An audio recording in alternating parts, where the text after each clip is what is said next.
رمضان أقبل بعد طول غيابي، ففرحت فيه مهنئا أحبابي.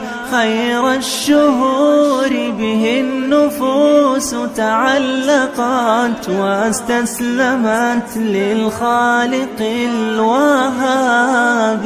بك ليلة القدر التي نزلت بها آيات تذكرة لذي الألباب.